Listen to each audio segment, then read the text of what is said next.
Welcome everyone to Raindance Film Festival. 7 or 8 years ago, I opened one of many cassettes that I was that I had to watch to select a film for the Raindance Film Festival. And I saw this amazing film by a first-time filmmaker set in a high school. It had real edge and real grit and real attack. I loved it. So we programmed it. That film was called Pep Squad. And then I get a phone call, actually from a friend, Clark and Stephen, you may not know this, a friend was over in the States in LA back in April, May, and heard about a new film called Firecracker. Did I know the filmmaker? And as soon as I said the name, of course I knew them. The film that I saw, Firecracker, which you're about to see, was absolutely brilliant. I loved it. And please join me in welcoming back to London and to Raindance, the writer-director, Mr. Steve Balderson. Thank you. Hello. I'm gonna just say thank you for coming. And I know that some of you have been really excited to see this for quite some time, mainly the people that were actually in it, of which there are a few here. Clark's gonna introduce all of them, because I think he wanted to get down here and be all excited. This is my dad, Clark. Come on. Thank you all for this opportunity, and enjoy is not quite the right word. I hope you have a good experience. Thank you. First off, hello. First off, people who want seats, please come sit. You're the most important ones here. Gentlemen, due to unforeseen circumstances, we are unable to continue with this performance. It is necessary to ask you to leave the building immediately using the nearest available. That may be what that thing was doing. By the cinema staff. Ladies and gentlemen, due to unforeseen circumstances. We really didn't make a film. This was all part of... They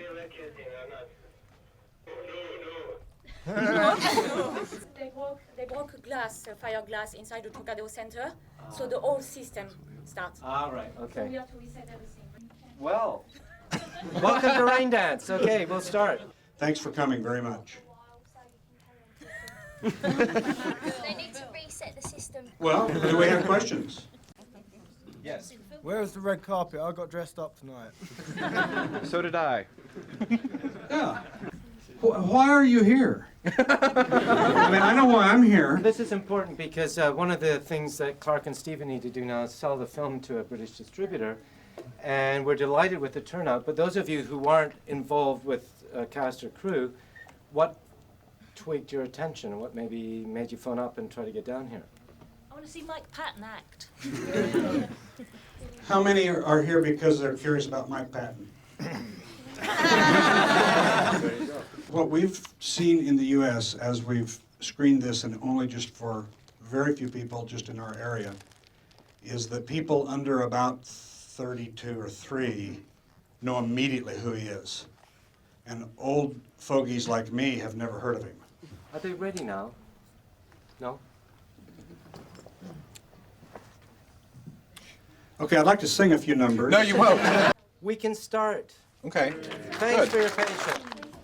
The only reason I'm not staying is because, well, the most important experience, I think, for anybody is right after the movie finishes. So, no, go ahead. Go ahead. I'm so interested in people's perspectives of how they react to something because it tells me how they've lived or how they see something. So I'm really, really most fascinated about how people are when they leave and what they have to say or what, if just the different reactions. It's a very strange movie to walk away from because people often feel numb.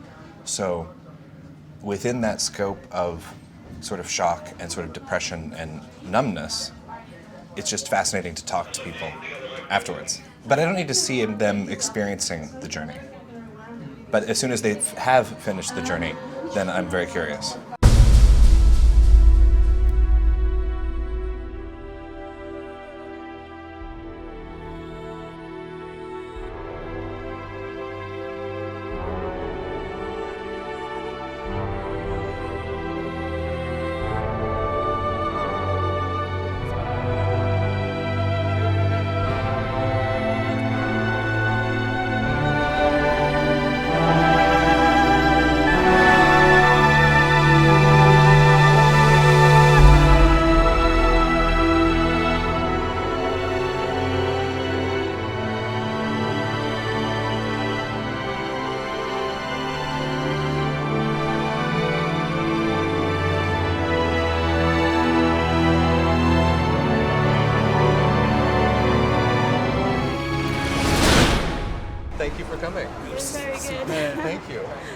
And you're... I'm not supposed to tell you, but there was a problem with the sound. I heard. Yeah. But this is why I don't watch these things. In case something goes wrong. Every theater is Standard. totally different.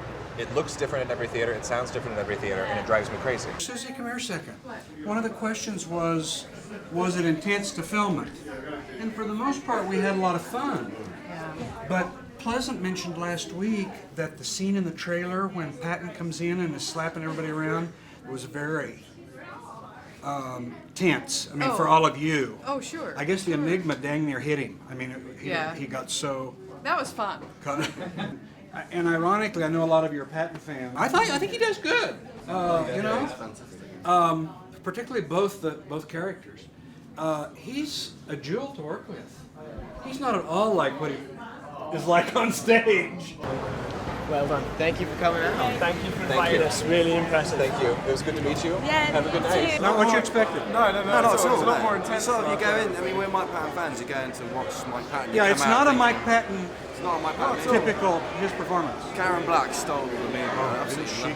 So I started crying and then I was horrified because I thought I was going to make a lot of snot, and then there was two people behind me were crying. No, I mean I didn't want to go. I thought I was going to have to be like. Who was crying behind you? I don't know. It was dark. But it wasn't one of us. No. Okay, that's a good No, sign. people we didn't Okay, know. good. Two people we didn't know in two different directions. So I'm like, okay, I can slip That's up. probably my favorite scene.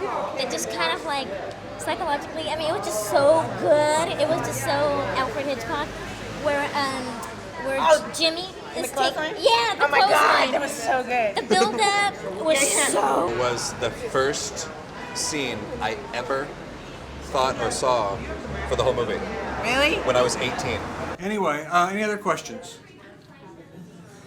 Was there any particular reason you got the two main characters to double up? Well, the question was, is there a reason why the two main characters? Now, you know, if you ask Stephen that, he'll say, what do you think? Because he really wants you to interpret that, all of that, how you want to interpret it. We've heard lots of different interpretations. Some people said, well, the color stuff was all a dream.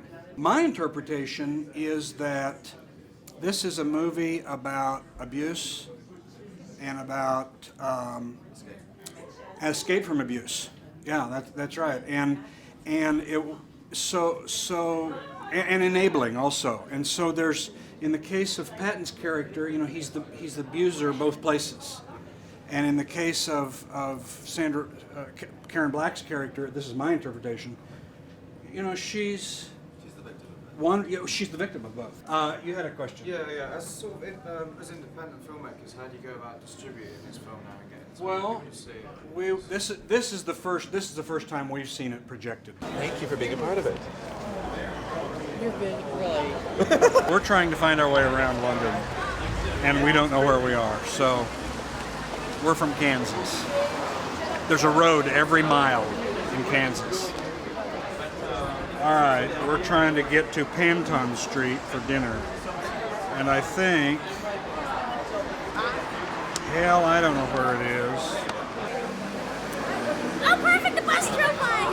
We got perfect. Well, it's around the corner to the left, I'm told. Nobody's guiding you. This could be a disaster, huh? Rain Dance was well. First of all, it was like seeing the movie for the first like real cut of it. And the first thing that happens is this announcement in a very British accent that I thought was fake. I thought it was like a joke. It was like an announcement that there was explosives in the building. Remember? I didn't know that. I mean, I thought it was. I couldn't tell if it was real or not because I was so jet lagged. And then it was real. And then they were like. I was like, holy shit, are we gonna like blow up? And then the film had like sound issue. I mean, that was wild. The aesthetic beauty and fine wavelengths of the images exists in contradistinction to the apparent message. The apparent message is intolerance of anybody who's different and things like that. But the aesthetic wavelength is so fine that I lost myself in the images. Karen Black is one of the great actresses on the planet at the moment, and anything she does I would have an interest in. There's a list of 500 people who call themselves sales reps, or foreign sales reps, or producers reps. It amounts to being an individual broker for your film. I have talked at least a sentence or two to every one of those people. Of the 500, 485 of them demanded an upfront advance and expenses while they're trying to sell your film. In my universe, when you pay somebody for something, you should know what it is you're going to get. None of them would guarantee a result. So my view is, why should I subsidize their business if they're not going to guarantee me something? There are 15 producers reps who said they didn't care about an advance, they cared about the picture. Those would be the guys I would deal with. You know, maybe there is a need for a producer's rep out there, particularly in this age when there's such a proliferation of independent films. There's so much competition, and it's like any product. You need to have it out in front of the right people. You need to have the right person selling it. I think we're only going to just see more and more independent films as time goes on here, and which is a great thing. And everybody wants it to get to the right place. And so I think there's probably a role for some sort of a middleman working for the producer from their viewpoint. But he's saying, I will sell it and I ain't going to charge you anything until the money comes in, then I'll take my percentage off the top. That would be somebody to deal with. All the other producers' reps are looking for ways for their trips to Cannes and Berlin to be subsidized. And I don't think anybody's in that business of subsidizing another. I wouldn't. It's like finders for production money. Some finders demand an advance. Well, why would you want an advance? If you're so sure you can get me money, why do you need an advance? Well, we have cost of doing business. Well, wait a second. Cost of doing business, isn't that your responsibility? So screw you. Why would you pay somebody to get you money to make a film without their guaranteeing it? Either they get a fee for their work, the way I charge for my consulting. When I give you my consulting data, the data is yours. I don't own the data. You do anything you want with the data.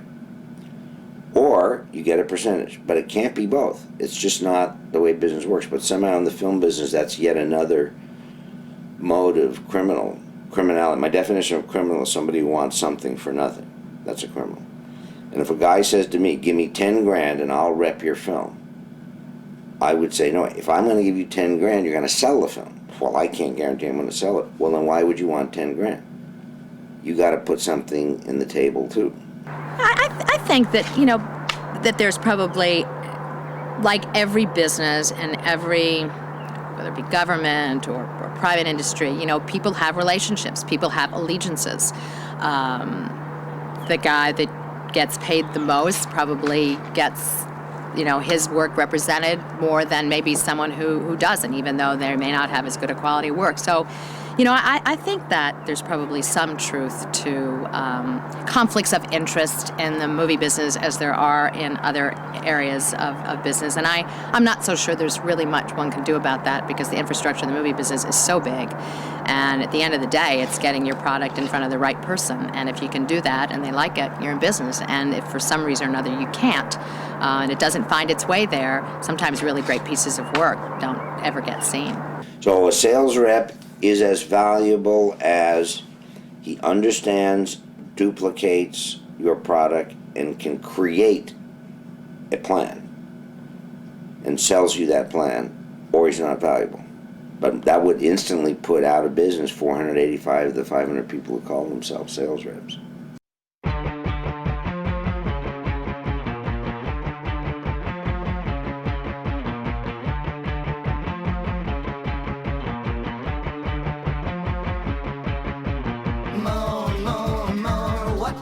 You get more and more and more. What do you get? You get more and more and more. What do you get? You get more.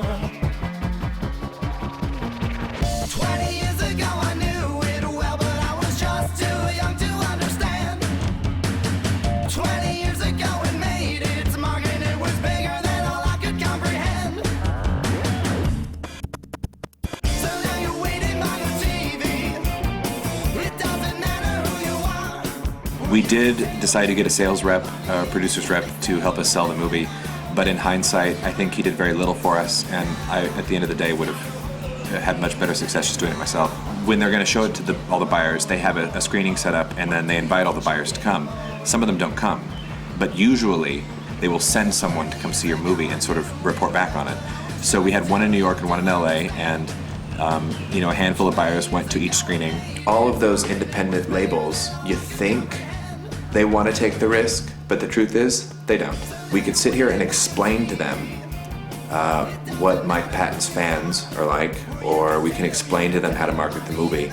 Or, we could just do it ourselves. So I called up Landmark Cinemas and I said, I want to do this freak show tour, somewhat like a person goes on a music tour, like a musician goes on tour. So it would be just like an event showing instead of, just like the typical traditional way to showcase your movie. It's like, how many people would rather choose Sony Pictures Classics to release your movie in 2 major cities or 3 major cities for 2 weeks, and that's it, instead of showing it one time only in 14 cities on your own? Which is better? No one has to worry, in a sense, about reactions to things. You can't. Because every human being is different from every other human being. And you're going to get all the reactions history has ever concocted. You cannot predict it, you can't have it your way, and they can't have it their way. People are going to say it's terrible, people are going to say it's wonderful. Do you know there are 1,000 ways to play Shakespearean roles? There are many, many. When you do a good work, people have all these opinions. Oh, that was a great horror movie, I was really scared. Well, boring, fine, that you were scared. Okay, so, but if you do something that's got some perception or a new way of viewing something, or something brought in front of us that we haven't seen before, or some new way of looking at something, or a poetical, you're having my being a woman who killed someone and my being another woman who killed someone, and oh my God, and how those plots interlaced. It was just fantastic. It's really beautiful, and many people are hip to that. They read poetry, maybe. Maybe they read and they can see that the elements that are related and metaphorically aligned and related and similar, and how they're trading back and forth, and they can enjoy that. Well, somebody who doesn't like poetry and doesn't know metaphor and doesn't see related images, or related storylines or like that, they're not going to pay attention to it, not even going to get it. So that's who they are. I mean, they might have been reading comic books or something. As an example, and as a very lousy example, there are certain films that come out for, I think it's 12-year-old kids. That age, a child is very interested in excretions. Pissing, vomiting, going to the bathroom, number 2. They're very, very interested in that. And there are movies like Scary Movie that pander to that set. Okay, I think they're just insane and stupid, and if you try to have a movie if Scary Movie came out in 1943, the person would have been hung by the neck. I mean, it was just, what is this? So all these things keep shifting, the form, what's acceptable, what's funny, what's commercial, there's going to be just a million shifts. So the only center I can find, which still isn't a center, is just do what's real to you.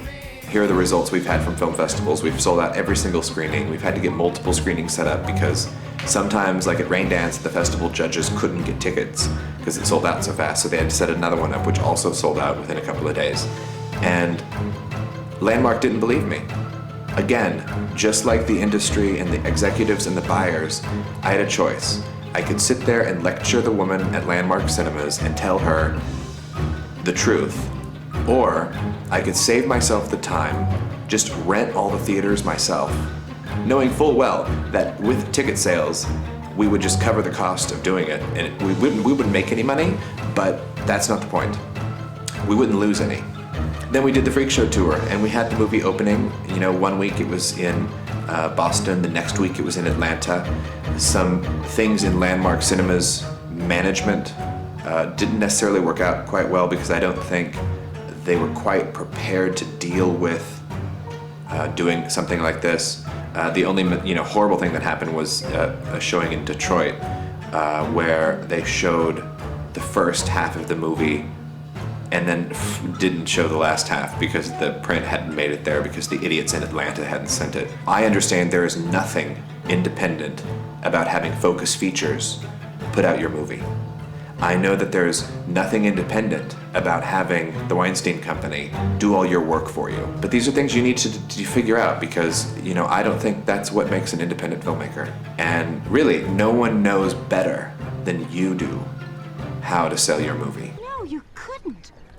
This is no place for you, Jimmy. Go back. You can't stay.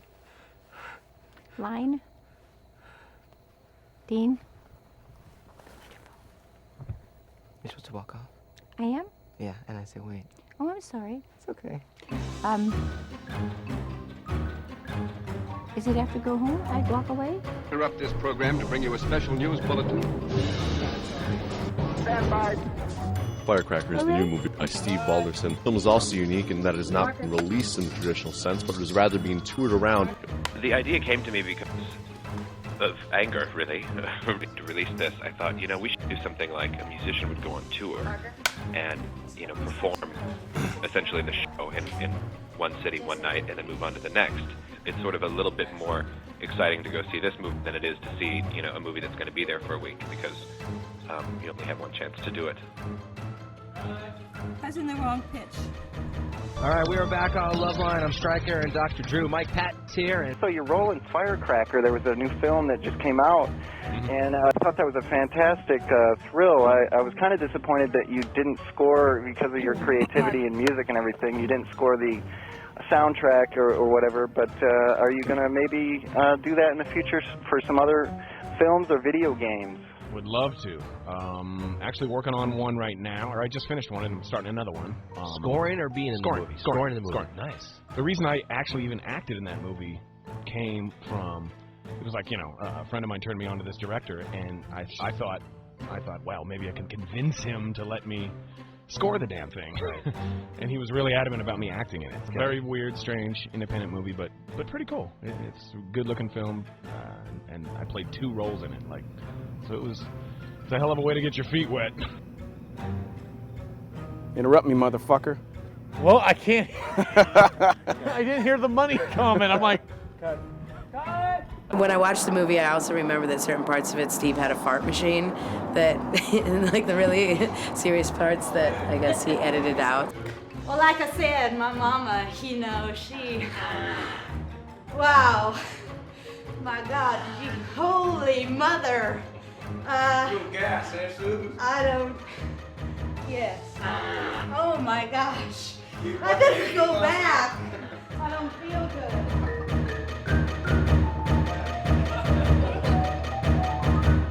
The funny thing is, as soon as all these companies knew we were going to be doing this, they all started acting like they were interested in buying our movie.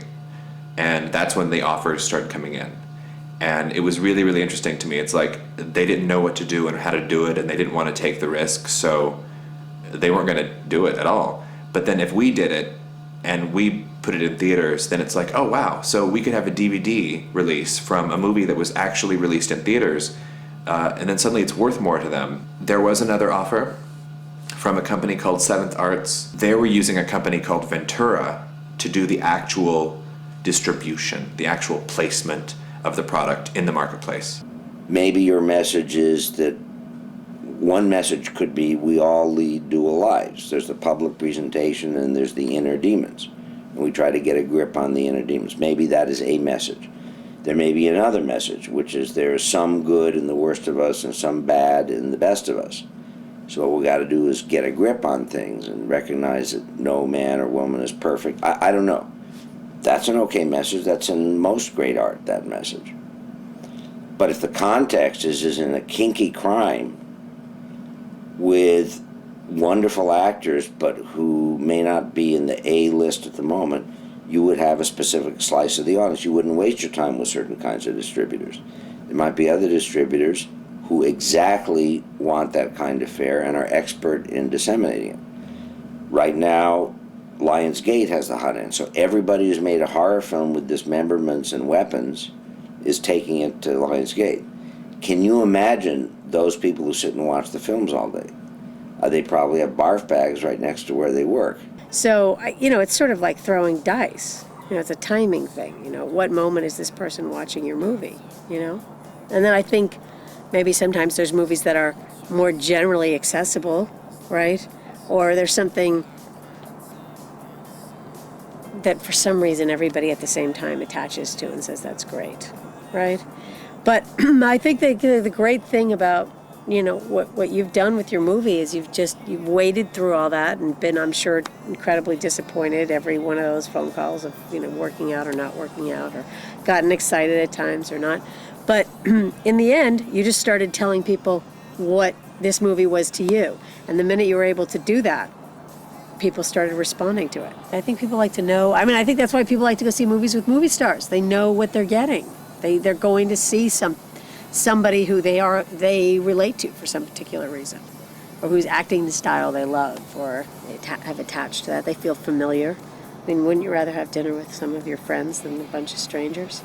It's kind of like that, as people start to feel familiar with things. I mean, I think that's why marketing departments really are so important for big, huge movies that need to make tons of money. They really need to, you know, spend tons of time getting the word out really far, you know, the more money you need to make back, but also get really specific about who is going to be interested in this movie, and let's get to those people. I mean, it's a whole entire business. After that, when I was preparing Firecracker and putting it together, I learned more about having adult relationships and how to become an adult in that process. So, you know, there was a lot of growing up to do there, and once you start like aging and you start, you know, realizing that life is really fleeting and you're only here for a little bit, so you better do what's important at the time, then it changes your perspective a little bit. Right after Firecracker, when we were on that Ebert thing, and then I had just seen The Fountainhead at the same time, and the character in that movie was an architect, and it was based on Frank Lloyd Wright, I think,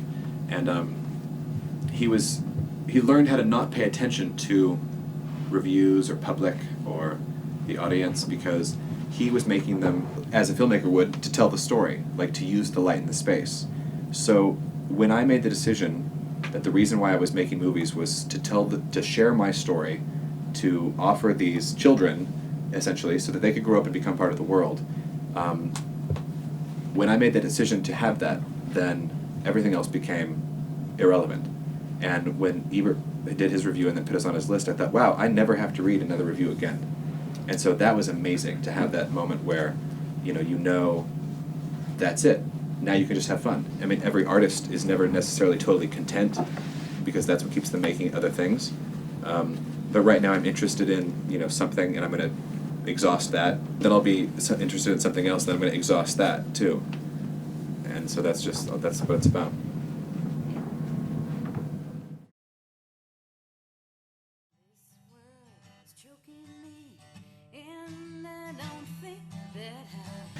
One of the things that I've noticed in dealing in the film business, I suppose to a greater degree than my experiences in other businesses that I'm involved in, is that there is a hierarchical nature to it. You know, when you grow up in a small town, everybody knows everybody. Hell, everybody's related to each other. So the vagabond on the street may well be your mother's second cousin. The industry doesn't understand what kind of marketing we did for Firecracker when it was in theaters. I don't think they understand the type of marketing we did on our website. And when we tell them, no matter how we tell them, they don't get it. They didn't take it seriously. And they didn't take us seriously. So they came up with this whole campaign that just didn't work. And it's gross. And the proposals were really, really bad. I remember one time we had a business and we had several hundred employees, and I went through the list and I was related one way or another to like about 80 of them. Well, in that kind of an environment, it doesn't work very well to have real hierarchical relationships. Certainly there's hierarchy in terms of decision making, but in terms of interpersonal relationships, we're all just citizens of this town, and we're all just employees of this business, and we're trying to make it be as successful as we can make it be. That is how I grew up. That is how Mimi, my wife at the time, how we raised our kids, was to view life as everybody's on equal footing in terms of the human being. Seventh Arts didn't tell Ventura, probably. Ventura had no idea that we already had a marketing campaign. They asked me if I would be involved with the conference call, and I said no, because I knew that all they were going to do was lecture me on how they're the professionals and I'm not, and I don't know what I'm talking about. So I didn't want to do that, so I told them no, we weren't going to have a conference call, and that they just needed to do the artwork that I wanted them to do. Besides, we'd already done the artwork. I mean, we gave them so much stuff to do, like all the files and everything, like all the high resolution stuff. It was all color corrected, it was all completely finished, and I don't know why they didn't use it at first, but it looks like they're going to. So, at this point, I guess we'll see what happens. The film business really seems to have an element of I'm better than you because, and then you can sort of fill in the blank about that. I'm better than you because I've been nominated for the following prizes, or I'm better than you because my film has been in Sundance and yours hasn't, or I'm better than you because I know so-and-so and you don't. And that's pretty foreign to me. It's never a good idea for anyone in advertising to change the brand or the logo or the look in the middle of your marketing campaign. So like Landmark Cinemas had our poster up, a few weeks before the movie was there, and there are thousands and thousands of people who didn't go to the movie, but they saw the poster in the theater. So when they're in the video store and they see the picture on the front of the DVD, they're going to remember having seen that, and then they're going to want to rent it. Or the chances of them renting it are higher than if the picture on the front of the disc was different, and then they would have no association with it. I either have to say, wow, I'm so honored to meet you because you've won 3 Emmys and been nominated for 4 more. Tongue in cheek. But if I do that, I discover that then sometimes it works better for me.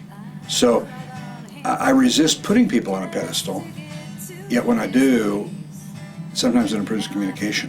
When I don't, it's almost as though I don't exist. I think Steve has encountered these same things, probably much more so than I have. My interactions are fairly infrequent, whereas his are on a daily and weekly basis. I'm sure that it's very unnerving to the people in the industry who are comfortable with that hierarchical communication process to have us just picking up the phone and calling and missing all the levels of the bureaucracy. But that's just sort of our style.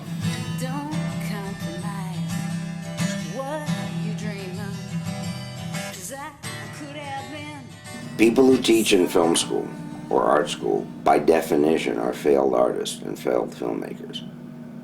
Why would they teach otherwise? So those methods and routes they followed didn't work, but they're teaching them because they want to be right. Everybody wants to be right. Everybody is right. So except for the rare individual, and I'm happy to include myself in that because I teach one class at Cal Arts because I was asked to by the head of the department. The main place I teach is Art Center, where to teach there you have to be working in the field, and that's why it's the best art school overall. You have to be working. You can't be a failed artist and teach at Art Center. There's, of all the arts that I know, of all the professional arts, they're the fewest known and published rules.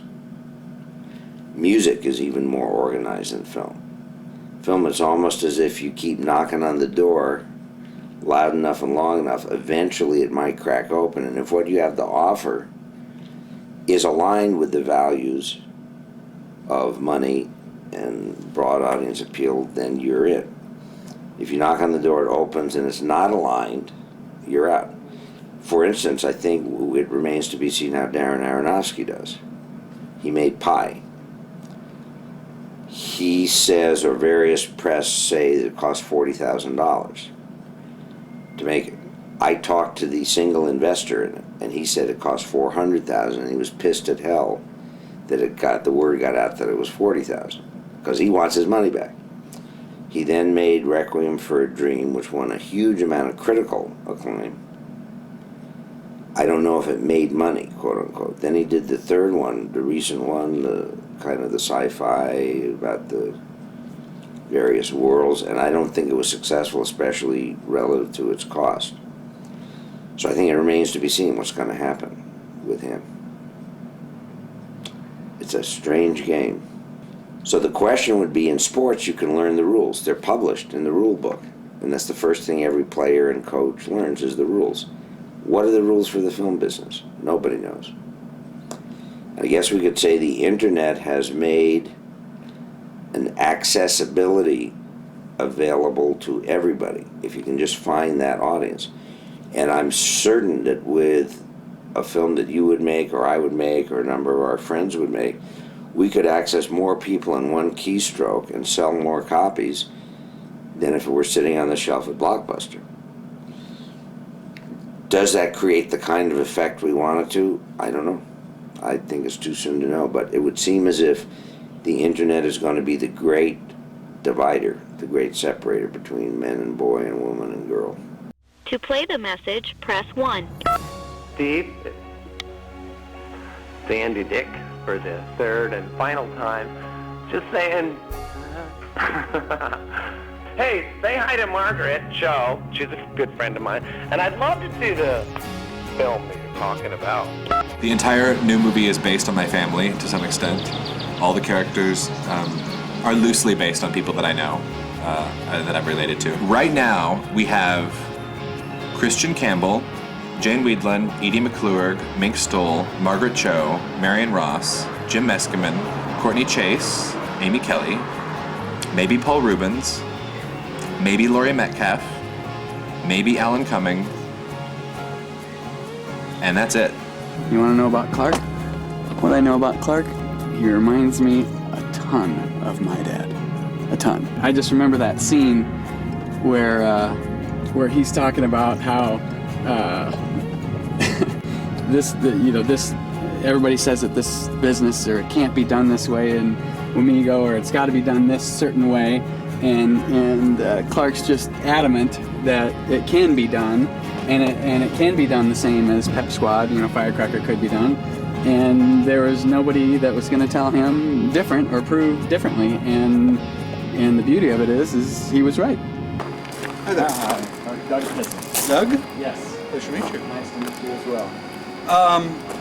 Come in, I guess, at this point. Make fun. Yeah. So what's it going to be? Specialty food store. Sort of a Nina DeLuca meets an art gallery. We're a very loud, boisterous, everybody talks at once and then talks louder, and my sister Kay really does talk in all capital letters. She has no volume control. So when she's speaking to you, whether it's indoors, outdoors, whether you're a block away or sitting in front of her, it's at the same level.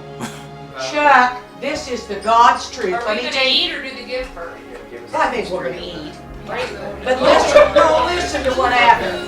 Nobody's paying attention. Chuck started out giving these the first people that came.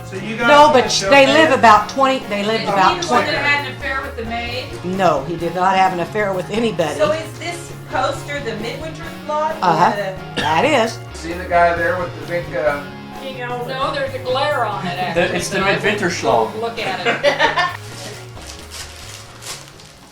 I'm sorry, I don't want the camera.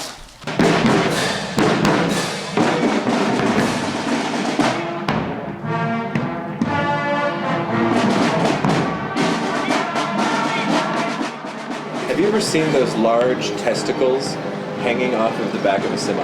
I've always been wondering what they were. So I was talking to Selene on the phone. I'm telling her, describing these to her, and she's like, bumper nuts! So if you go to bumpernuts.com, you'll see these things. I got the peach ones for product placement in the movie because Christian Campbell's character is this really trashy guy. I'm gonna have his car have them.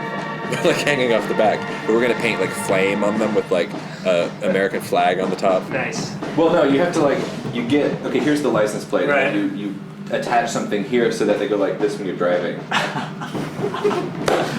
In a big city, to succeed and achieve the top of your field, you probably have to become very, very good at one or two things. In small town America, to succeed and achieve and be at the top of your field, you have to be good at a lot of stuff. Do you have to be the best at any one thing? No. But you better be able to run your own business in a small town in the middle of Kansas.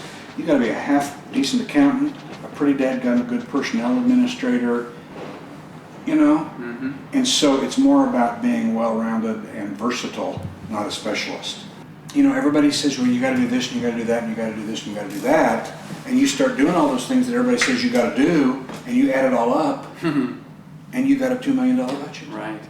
You know, I had the opportunity this past year. I was asked by the governor of Kansas to serve on a task force for independent filmmaking in Kansas, and they put me on a committee that included some filmmakers from the Kansas City area. I actually was rather offended, if I'm really want to be honest. The comments that came from these folks was that if you don't spend $2 or $3 million on a film, you're really just an amateur. We had a meeting shortly after the Roger Ebert review of Firecracker that gave us 3.5 stars and out of 4, and here's a film that was well under, you know, those limits in terms of out-of-pocket expenses. And yet we were being called amateurish because we didn't have a big budget. Some people are of the mindset that, you know, you still need to spend $1 million at least to make a good movie. I think that's preposterous, and I think Steven's, you know, film has shown that you can make a very high-quality film, and it's not just Steven's film. And there's lots and lots of them that we've all seen that don't cost that amount of money, don't have to. The choice then becomes, are you going to make the film or not? Because we don't have $2 million. To do that, you can't go to LA and hire experienced everything. Right. You just can't. So we sat down and we talked about what are the traits. I think the first AD, a big chunk of it is persuasion. How do you get people to do stuff they don't really want to do? That's a little painful, but it's going to be good for them and they're going to enjoy it in the end. I mean, isn't that what a first AD does? Yeah. And isn't that what a personal trainer does? Exactly. So, you know, maybe it's a stretch, maybe it isn't. You know, in New York City, there's the dog walker, the babysitter, the housekeeper, you know, the car washer. I mean, specialized. And in the movie business, that's the way it is too. And so, you know, the set builder, the carpenter, the light guy, you know, the makeup guy, you can't afford that, so you did it all. Right. And you figured out how to do it all. But the mindset is that there's people that's what you have to do. You know, making an independent film compared to a studio film is like the difference between being an independent businessman manufacturer and working for Caterpillar. They got all the money over here. Yeah. They got, you know, we went to a trade show right after Firecracker. Caterpillar spent over $2 million on their exhibit. I've got 10 by 20, you know, and I want to be noticed too. Right. And I'm thinking. And I realize I can't compete with Caterpillar on Caterpillar's terms. So I've got to think out of the box. So what we created, and that's about the size of this room, 10 by 20, a little bit bigger than this.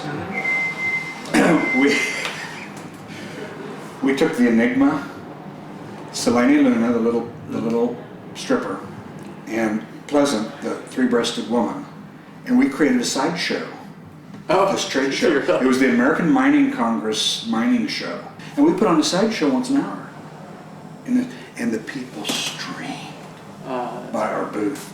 And we ended up, they give out 8 awards for marketing at this show.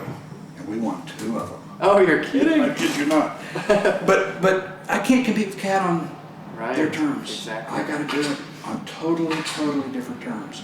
And that's what independent film is like. I mean, you can't do it based upon how Hollywood does it.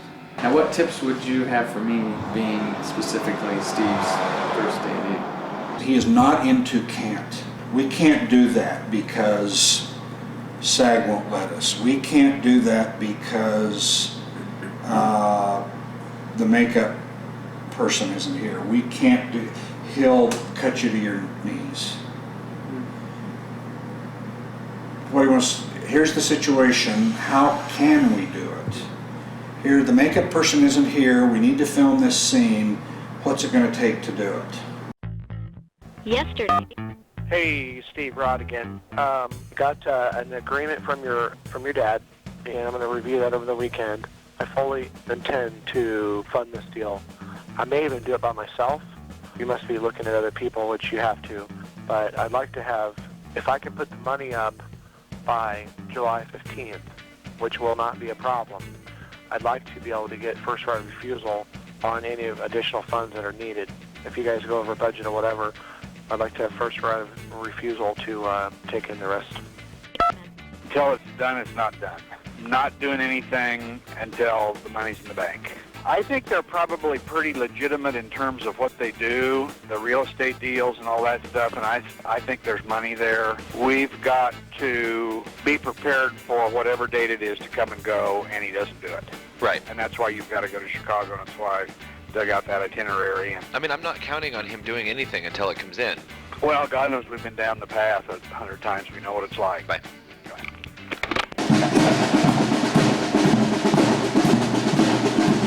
I have a group in Chicago that said they're really, really interested, but they didn't give me a number, so I have no idea whether they're thinking of investing $25,000 or $100,000. Like, I just have no concept. They can afford to pay for the whole thing, but I have no concept of what they're thinking. Raising money for an independent motion picture is about like having dental surgery with no Novocaine. It is the most painful ordeal. It's like dental surgery that goes on for months. We started out, we were approached by some young filmmakers that said they were connected in a town west of here by the name of Salina, Kansas, and they were sure they could raise the money for Wilbert Brummett. So we met with them and we crafted legal agreements and paid lawyers to write agreements, and long story short is that it really went nowhere, so we were back to the square one again. I know Steve has talked to lots and lots of people about funding. He has been to Chicago twice, met with some people there. We're meeting with some folks in Kansas City. As of today, while this is filming, we're hopeful that within a week or two we'll be able to make an announcement. But I'll tell you what, we've learned through all of this that until the money's in the bank and the papers are signed and the contracts are sealed, it's not a done deal. It takes a lot of work to raise the money if you ever do get it.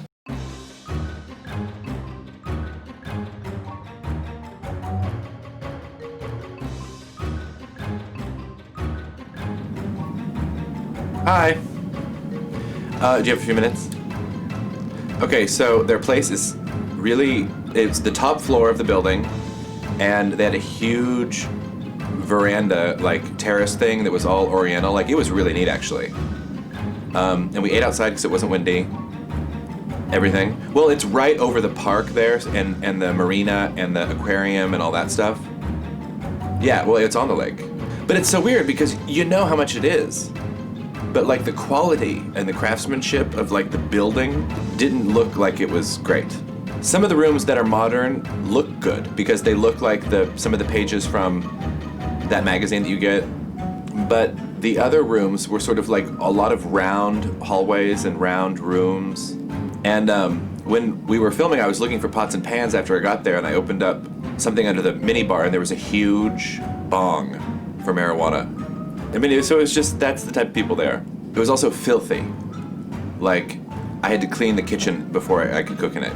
It was good. I actually made a really good pasta with garlic. I mean, it was weird though because they weren't there. Like, he took me into the kitchen and said, here's all the stuff. If you need anything, holler, I'll be in my office. Like, I did all the prep cooking with nobody there. And it was just sort of weird. I would notice that venture capitalist guy would ask me specific questions every now and again, you know, to gather data, and he was trying to like make it casual. And then of course they asked me, you know, how are your financing efforts going? And I said, we're talking to a guy who's putting money into escrow on the 15th. You know, we'll know whether or not he's serious after that. And we shared stories about, yeah, you can never really tell until the last minute whether someone's serious or not. The only thing that they kept saying was the same thing they always said, well, keep us posted. We're definitely interested, keep us posted, tell us what happens. So it seems to me like, I mean, if they're sitting around smoking pot all the time, they're really laid back. And so that's it. Bye. You know, this whole business is just crazy. And there are so many layers to it. I don't know what else to call them. If you don't know what you're doing in production, you can have a film and it sits there and nothing ever happens. Getting it into film festivals is difficult. You know, there's a secret life to film festivals.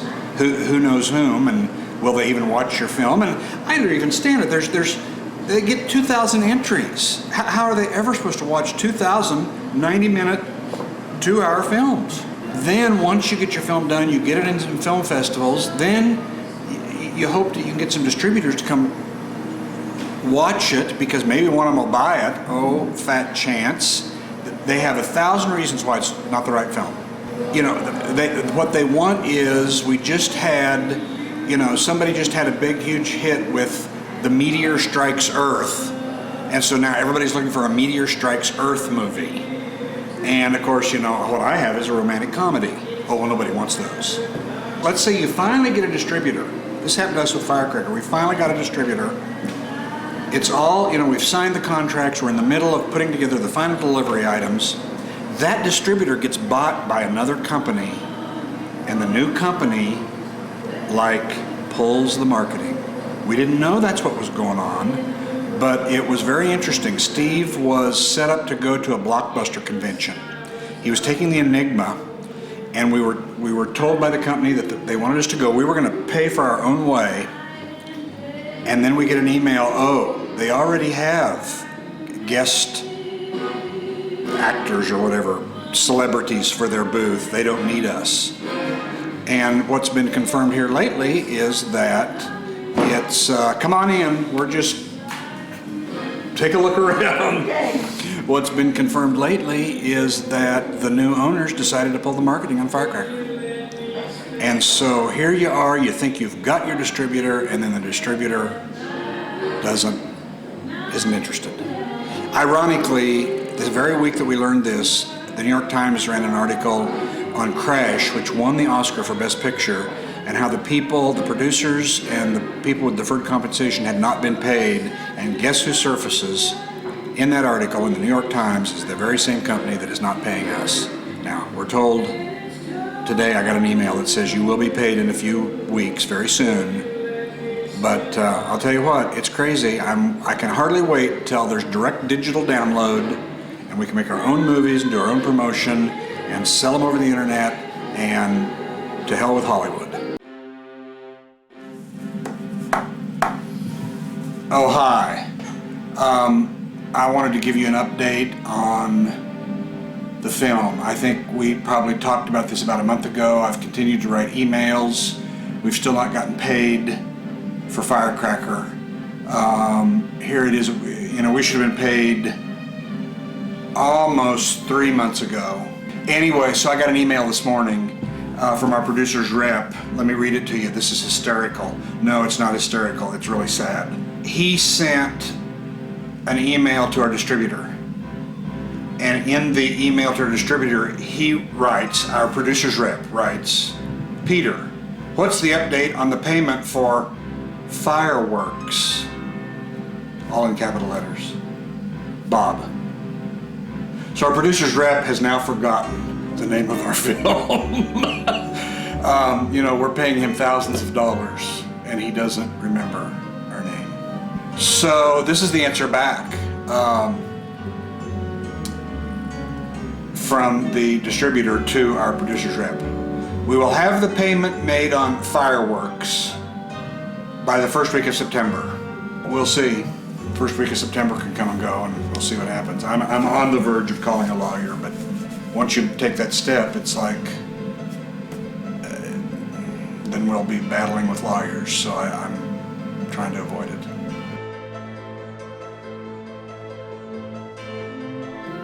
We did get paid the $20,000 from Cinema Vault, so you can no longer say that they haven't paid. They haven't paid us for Australia. We don't know anything about Australia, we don't know anything about Germany, we don't know anything about Turkey, but they have paid us their upfront money like they promised. We've not gotten paid anything from First Look, Seven Arts.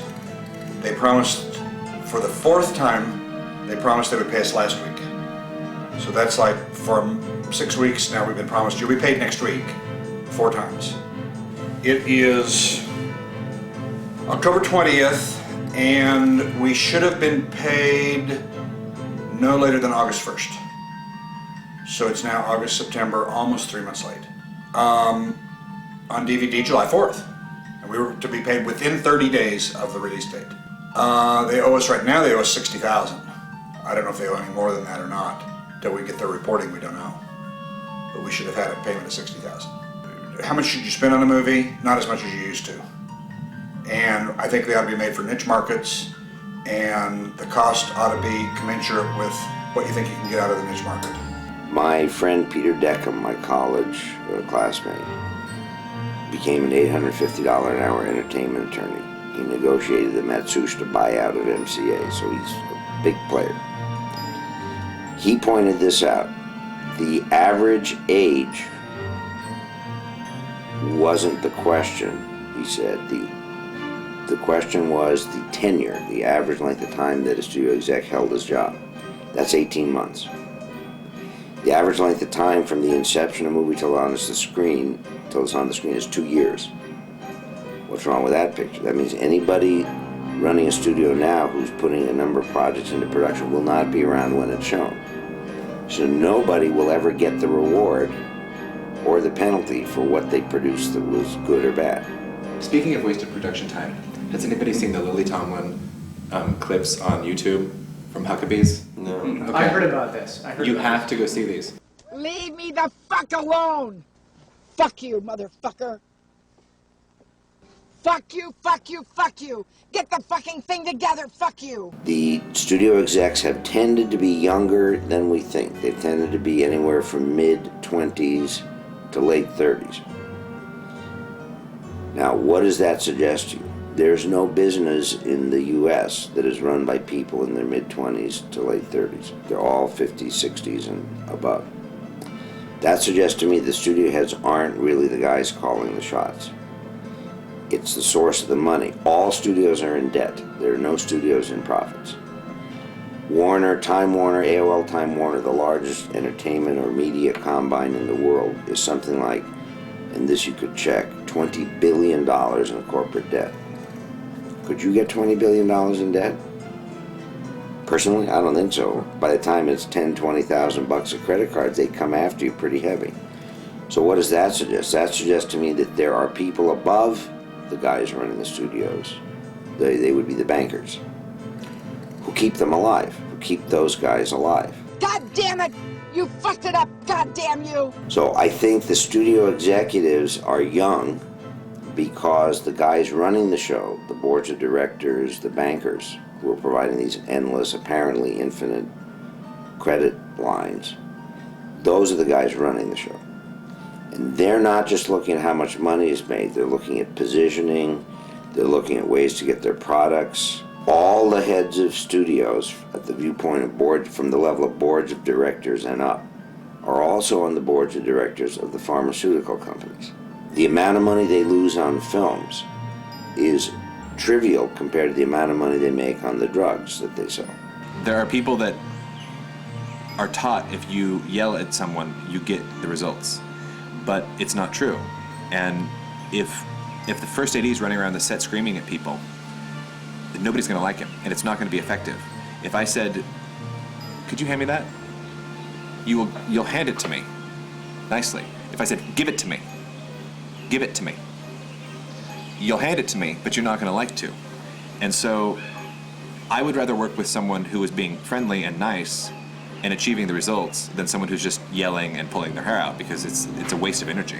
Hey bitch, I'm not here to be fucking yelled at. I worked on this fucking thing for 3 fucking years, not to have some fucking cunt yell at me in front of the fucking crew when I'm trying to fucking help you, bitch.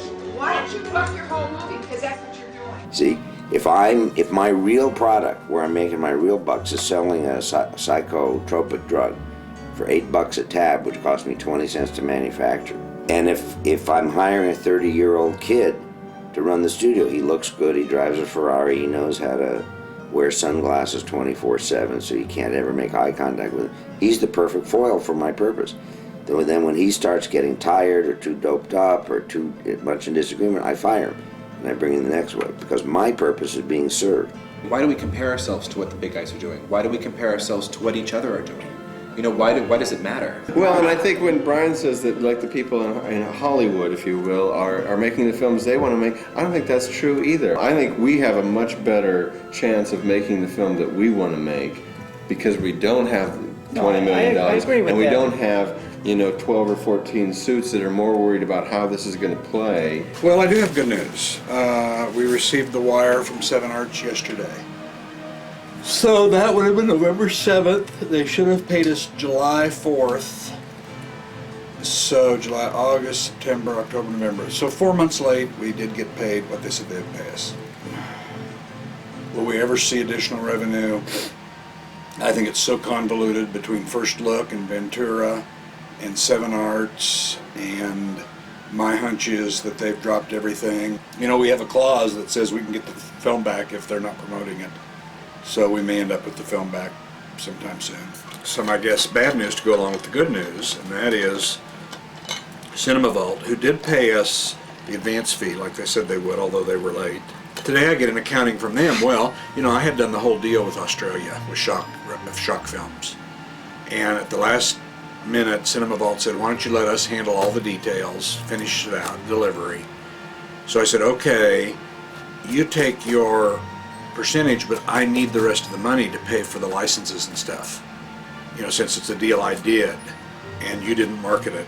It's not fair, I don't think, for you to withhold the money that would come to us to cover your marketing expenses for other festivals and stuff. On the phone they had agreed with me. Well, I get the accounting today and they didn't pay us. They deducted what we would have gotten from Australia from their expenses. Hollywood is out to line the pockets of middleman, assistant after assistant, and assistant to the assistant, and they all set themselves up to get a paycheck, and it comes out of the creative material, and the creator seldom sees anything for it. I heard back from the people in Chicago. This is what they sent me. The other investor, after watching some of your work, said, I won't fund anyone who puts a burning flag into a movie. 2 others expressed varying concerns about the chances for the film's success, citing things ranging from not thrilled with some of the casting choices to being unconvinced that the script was capable of reaching an intended audience to not convinced your previous directing examples demonstrate an ability to pull off a light-hearted screwball comedy. That's like telling a painter you aren't sure if he can paint a vase of roses because all he's done is painted portraits. It's stupid. Wilbert Brummett and any movie costing the same has taken a back seat for the time being. Instead, I've decided to make films for much less. I was 22 when I wrote the script for Firecracker and I turned 32 in January. To do the same thing over and over again is insanity. If things are going the way they are, if I remain on this path, I will be 40 years old before Wilbert Brummett is made. Then, I'll be 47 when the movie after that gets made, and then 55 for the movie after that. I've recently read about how George Lucas won't make another $100 million film, how he'd rather make 100 $1 million films, and how David Lynch is moving to digital so that he doesn't have to rely on a crew either. If I had $300,000 today, I would rather make 6 films for $50,000 each instead of just one movie. At the last minute, the investors dropped out. And I've always felt that that's the reason for that is that investors often don't want to make a movie, they want to make money. I challenge you to a fight. I dare you. Prom night. If you're not there, I will ruin you. You are no match for me, you fucking bitch! Yeah, I'm disappointed, but now I don't know, we're not going to make it, so that's a little bit upsetting.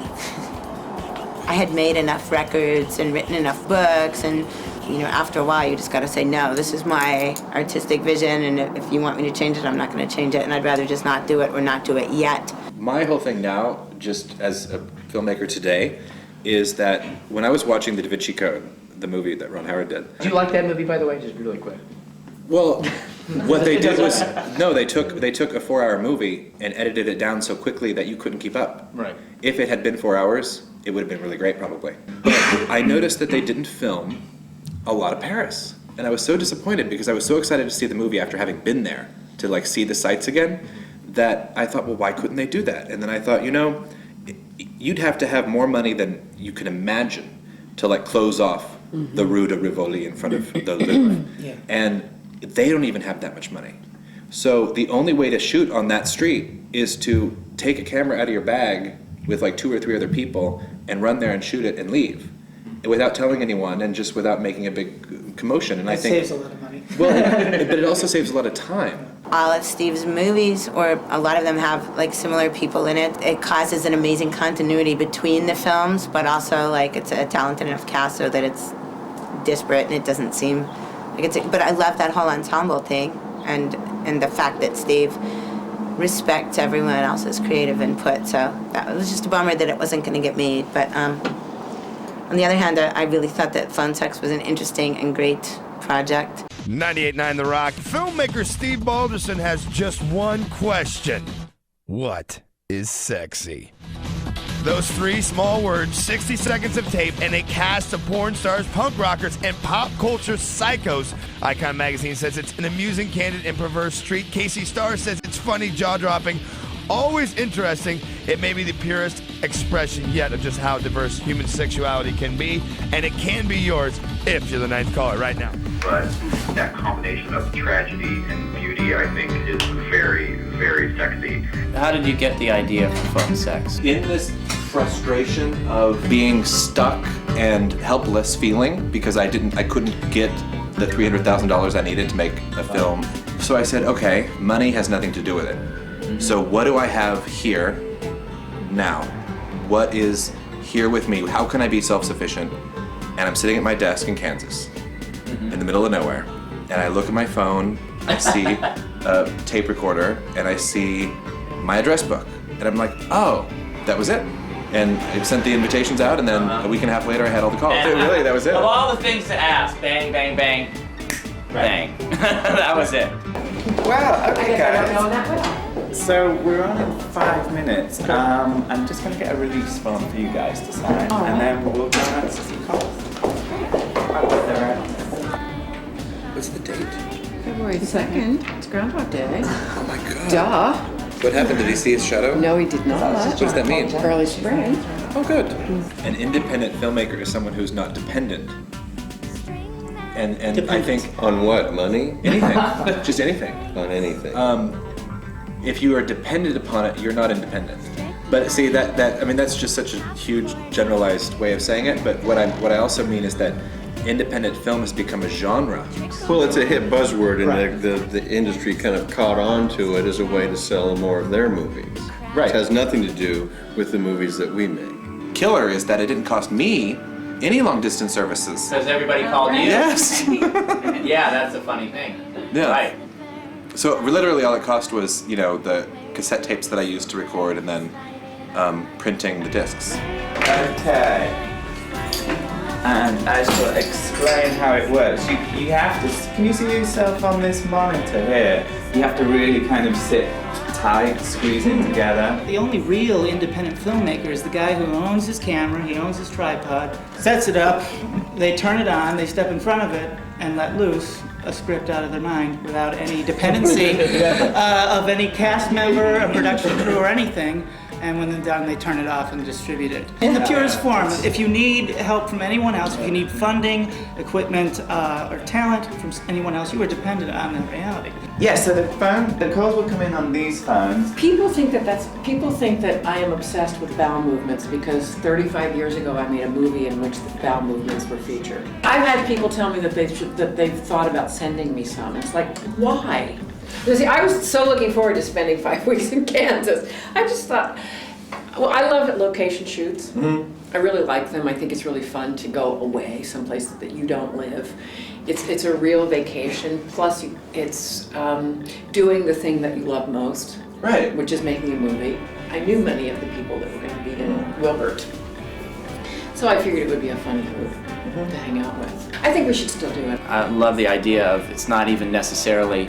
You could be fixing your lunch while you're listening to a message about what is sexy. Because the audio quality of a phone message isn't the greatest, so it forces you to really listen and pay attention to each word. It's such a great idea. Now, have you seen Phone Sex? It's really fun, and Steve is a wonderful filmmaker that I'm looking very forward to working with. Well, if you go to dikenga.com, That's DIKENGA. then just click on phone sex. The concept is where things have to go. There's material out there. There's ways to use film and go direct to the people. It's what the music industry's doing. I remember visiting with Gina Rollins when we were at Stockholm Film Festival in 1998, I think, with Pep Squad, and she was being honored. And I had a chance to just sit and visit with her a little bit. I didn't realize she was married to John Cassavetes. And she was telling me how he would act in films to get a good big paycheck so that he could go make his independent films. And that always stuck with me, and I thought, well, you know, we got to figure out a way to make some money so that we can go then do what we want with the money. And I think that's what we're experimenting with and see what we can do with it. Really good, actually. Okay, I need a drink. Yeah, me too. I brought a bottle too. Oh, good. Hello! What's up? Is there a cover? I scored his last film, Firecracker. Oh, cool. Yeah. So anyway, he told me to come out and check it out.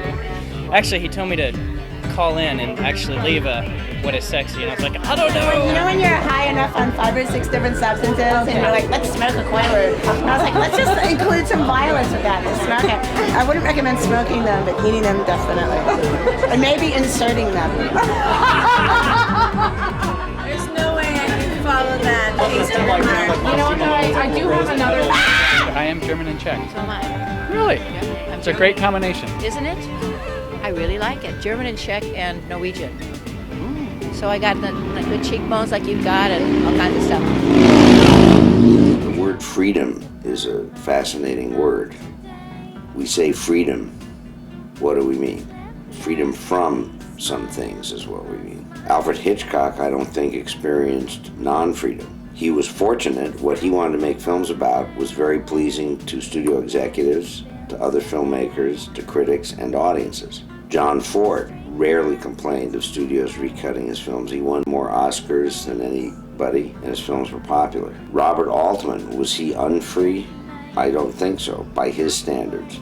He made films quickly and relatively inexpensively, and he had big stars willing to work for him, as Woody Allen does. Those guys were fortunate, in a way, because what they were interested in was aligned with the other values that you mentioned. Then there are those of us, like Sam Fuller, whose concepts weren't directly playing to studio head types. There were some audiences, but they weren't huge. So he suffered. He didn't have that freedom. Quentin Tarantino is maybe a swing case, because some of what he likes to do is directly appealing to studio heads, money people, and so on. But other films he wants to make, he can't get made.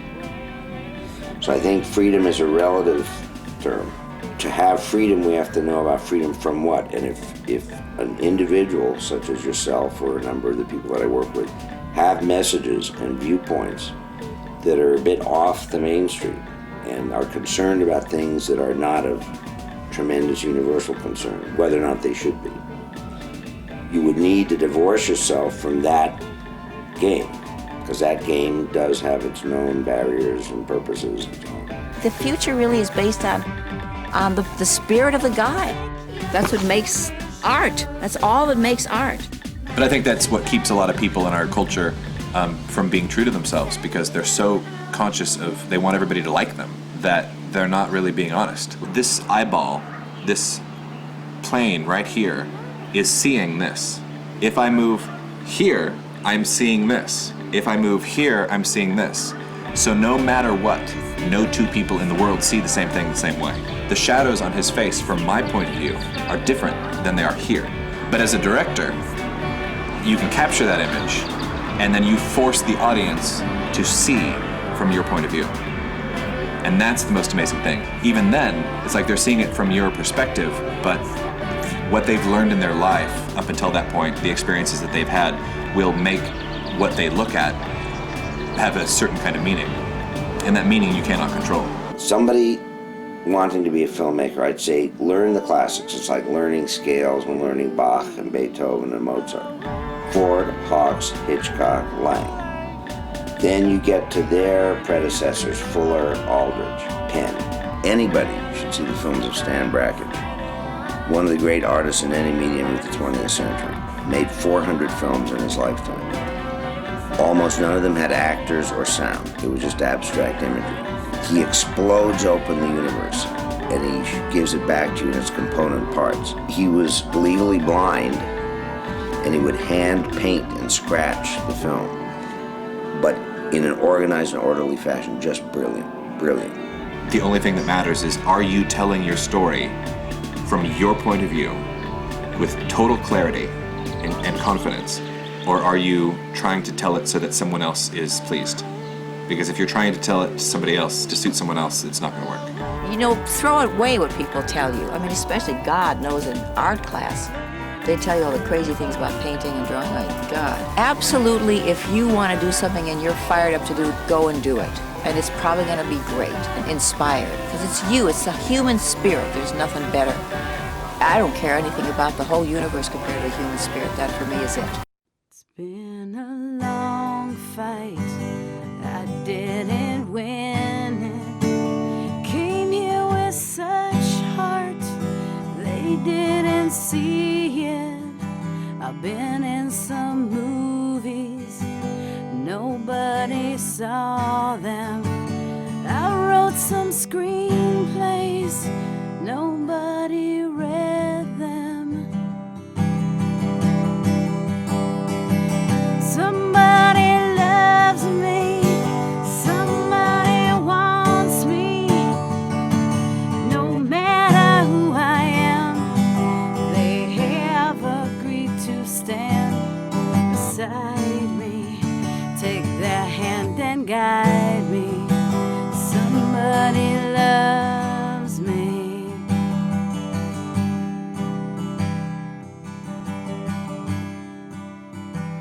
I fought some dragons and I got injured. There's just no room here for a beginner. Oh, it takes beauty and it takes money. You're much too old, dear, and you're not that funny. Somebody loves me. Somebody wants me. No matter who I am, they have agreed to stand beside me. Take their hand and guide me. Somebody loves me. I am a bus girl in a Chinese restaurant. I answer phones, I sit people down. Sure, they say I have potential, but I'll go nowhere in this town. Somebody loves me. Somebody wants me. No matter who I am, they have agreed to stand beside me. Take their hand and guide me.